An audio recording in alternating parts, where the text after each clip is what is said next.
بسم اللہ الرحمن الرحیم۔ جب بھی رمضان قریب آتا ہے یا مسلمانوں کی عبادت کا کوئی وقت جیسے حج یا قربانی وغیرہ تو ملحدین شور مچانا شروع کر دیتے ہیں، اور وہ مسلمانوں پر، اسلام پر، خاص کر علماء پر، دیندار طبقے پر تنقید کرتے ہیں۔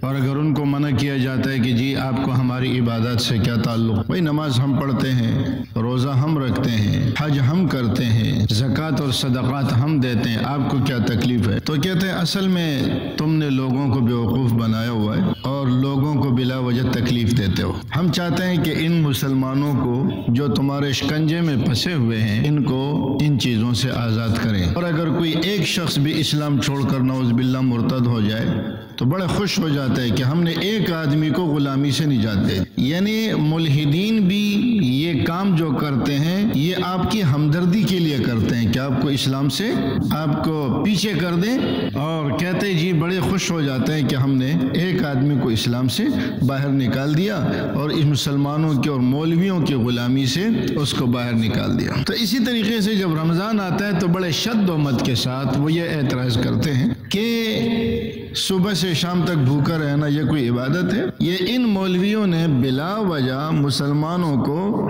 پریشان کرنے کے لیے اور مسلمانوں کو اپنے شکنجے میں کسنے کے لیے صبح سے شام تک لوگوں کو بھوکا رکھا ہوا ہے۔ اور جس انداز سے وہ کہتا ہے نا کہ یہ مسلمان کتنے پاگل ہیں، ان کو اتنی بات بھی سمجھ نہیں آتی کہ صبح سے شام تک میں بھوکا رہا تو مجھے کیا ملے گا۔ یہ مولویوں نے ان مسلمانوں کی ایسی تربیت کی ہے اور ایسا ذہن بنایا ہوا ہے کہ ہم چیخ رہے ہیں، چلا رہے ہیں، لیکن یہ ہماری بات سنتے ہی۔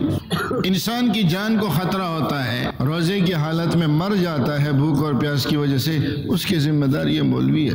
اب جب پہلی مرتبہ ایک انسان ان باتوں کو سنتا ہے تو ہمارے ہاں تو ماشاءاللہ ہر بات لاجک کے مطابق چلتی ہے، تو پھر وہ کہتے ہیں واقعی یہ مولوی تو ہمیں پاگل بنا رہا ہے، ہمیں روزہ رکھنے کی ضرورت کیا ہے؟ روزہ رکھنا، صبح سے شام تک بھوکا رہنا، اس کی کیا ضرورت ہے؟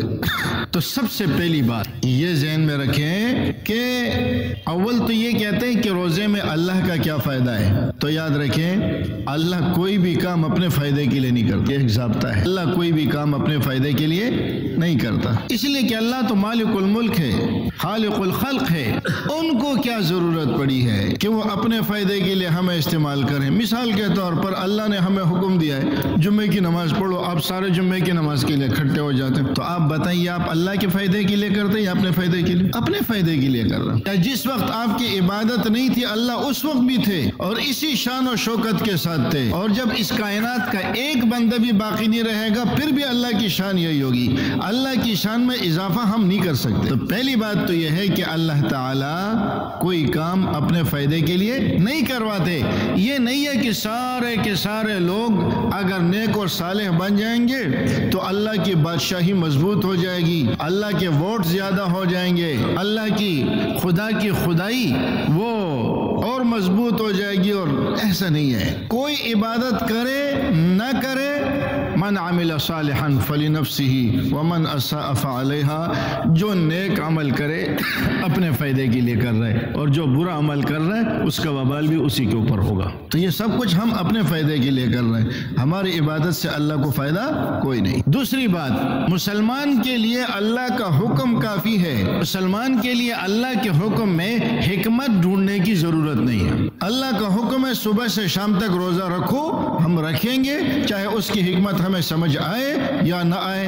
ہر ملحد کے ہر بات کا ایک ہی جواب، اور وہ کیا کہ ہمیں حکمتیں ڈھونڈنے کی ضرورت نہیں ہے، اللہ نے فرما دیا ہے تو بس ہم نے کرنا ہے۔ اس کو کہتے ہیں غلامی اور اس کو کہتے ہیں بندگی، اور اگر حکمتیں ڈھونڈنا شروع کرے اس کو غلامی نہیں کہتے۔ مثال کے طور پر آپ کا ایک ملازم ہے، آپ اپنے ملازم کو بھیج رہے ہیں جاؤ دکان سے 1 کلو ٹماٹر لے آؤ، وہ آپ سے کہتا ہے صاحب 1 کلو ٹماٹر کی کیا ضرورت ہے، ٹماٹر بہت مہنگا ہے، 1 پاؤ لے آئیں گے کافی ہے۔ آپ کو غصہ آئے گا یا نہیں آئے گا؟ میں نے تجھ سے کہا 1 کلو لیا، بعد میں بات کرنے کی کیا ضرورت ہے کہ 1 پاؤ کافی ہے؟ پیاز جو ہے آدھا کلو کافی ہے اور اب وہ پڑھتا جا رہا ہے اس کی ضرورت نہیں ہے، اتنا ہونا چاہیے، آپ کو غصہ آئے گا۔ کیوں بھائی؟ میں نے جب آپ سے کہہ دیا ہے کہ 1 کلو لے آؤ تو خاموشی سے 1 کلو لے آؤ، اب اس میں یہ حکمتیں ڈھونڈنے کی ضرورت نہیں ہے۔ تو آپ تو اپنے ایک ملازم کو اتنا اختیار نہیں دیتے کہ وہ آپ سے حکمت کا سوال کرے، لیکن ہر مسلمان کو اور ہر شخص کو یہ اختیار آپ دیتے ہیں کہ وہ اللہ سے سوال کرے کہ ایسا کیوں۔ بندگی کا کیا مطلب ہوتا ہے؟ کہ جس میں حکمت تلاش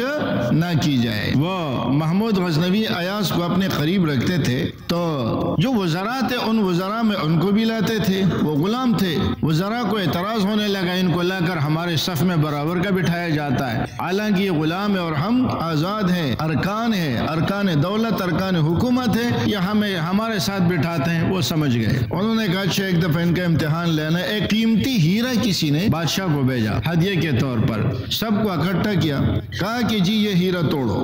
ایک کو دے رہے تو وہ کہتا ہے کہ بھائی یہ ہیرا اتنا قیمتی ہے، اتنا پیارا ہے، اور آپ کہتے ہیں اس کو زمین پہ پٹخ کے مار دو، چورا چورا کر دو۔ دوسرے کو، تیسرے کو، خیر وزراء میں سے کسی کو جرت نہیں ہوئی اس ہیرے کو توڑنے۔ پھر ایاز کو کہا توڑ دو، اس نے اٹھا کے مارا، ریزہ ریزہ کر دیا۔ بادشاہ نے غصے ہو کے کہا کہ تم نے ہیرا کیوں توڑا؟ تم سے پہلے یہ اتنے سارے لوگوں کو میں نے دیا اور ان کو بھی میں نے یہی کہا کہ توڑ دو، مگر انہوں نے نہیں توڑا، تم نے کیوں توڑا؟ انہوں نے کہا ہیرا ٹوٹ جائے تو کوئی بات نہیں، بادشاہ کا حکم نہ ٹوٹے۔ ایاز نے حکمت نہیں پوچھی کہ کیوں توڑوں، اس نے توڑ دیا، یہ ہے غلامی۔ تو دوسری بات کیا ہے کہ بندگی کا دوسرا نام غلامی ہے، اور غلام حکمتیں نہیں پوچھتا، حکم آتا ہے تو کرتا ہے۔ اللہ نے حکم دے دیا روزہ رکھو، روزہ رکھنا ہے، کیوں رکھو یہ سوال مسلمان پوچھتا ہی نہیں۔ اور الحمدللہ آپ سب مسلمان ہیں اور اللہ کا شکر ہے کہ سارے روزے رکھتے ہیں۔ آج تک آپ لوگوں نے کبھی ذہن میں آیا ہی نہیں کہ میں یہ روزہ کیوں رکھتا ہوں، کیوں کا سوال تو آیا ہی نہیں۔ لیکن حکمت یہاں بھی ہے،